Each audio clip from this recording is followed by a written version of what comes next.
Hey guys, I want to show you guys Allen's test or Allen maneuver. This is a TOS test. So what we're going to do in this test, we're going to go ahead and palpate radial pulse while the patient's hand is under lap resting. What we're trying to get with this test, it's a vascular component of TOS.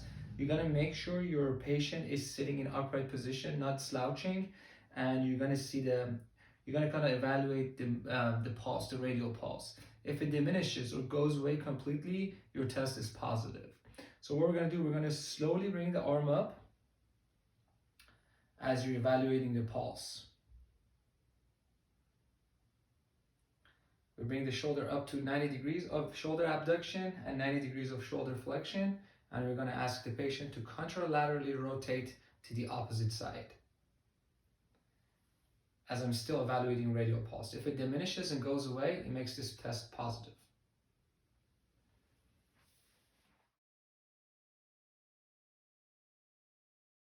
I want to show you guys how to perform Addison's test for TOS. You're going to go ahead and make sure your patient's sitting upright, nice and tall, no slouching. Palpate the radial pulse. Go ahead and put shoulder in about 10 to 15 degrees of abduction, external rotation, and hyperextension. Ask your patient to ipsilaterally rotate the cervical and extend. Ask the patient to hold their breath. Take a deep breath and hold the breath, and you're evaluating the radial pulse. In this exam, I want to show you how to perform Halstead for TOS. You're going to go ahead and make sure patient's sitting upright and nice and tall.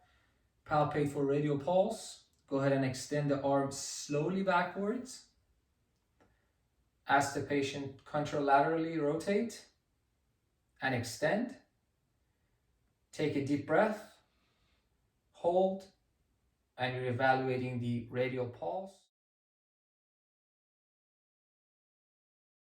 In this video, I want to show you guys how to perform costoclavicular test or military brace for a TOS. So you're going to grab patient's wrist, palpate for radial pulse. You're going to go ahead and extend backwards, down and backwards. Make sure patient's chest is pushing forward, just like a military people. And you're assessing radial pulse to go away. Some research says if you apply cervical flexion, you get better results. And if the pulse goes away or diminishes, it indicates a positive test.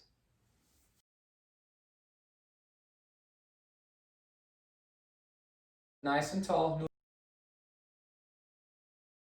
no slouching, and ask your patient to perform a full field goal position, which is about 90 degrees of shoulder abduction and 90 degrees of shoulder flexion. You're going to ask your patient simply open and close their hand until I tell you to stop. This test goes all the way to 3 minutes or until patients have symptoms.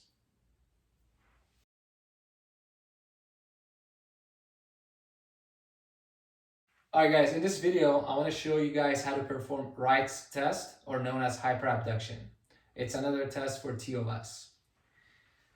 You're going to go ahead and make sure your patient's seated nice and tall, palpate for radial pulse, and you're going to bring shoulder all the way to full abduction, which is about 170, 180 degrees, and back down. If the pulse diminishes at some point of this range of motion, make sure you note that, because now we have to test the unaffected side. Asymmetrical findings on range of motion will tell you if the test is positive or negative. For example, if the patient has diminished radial pulse or actually completely loses the radial pulse at about 90 degrees on both sides, indicates that this test is negative.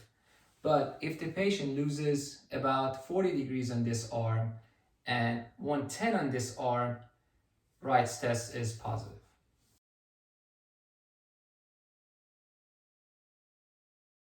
Guys, in this video, I'm going to show you how to perform Morley's compression test. You simply go on towards the supraclavicular fossa, place your index and middle finger at that angle, and then compress posteriorly and hold for 30 seconds. Reproduction of symptoms such as paresthesia, local paresthesia, it's a positive test.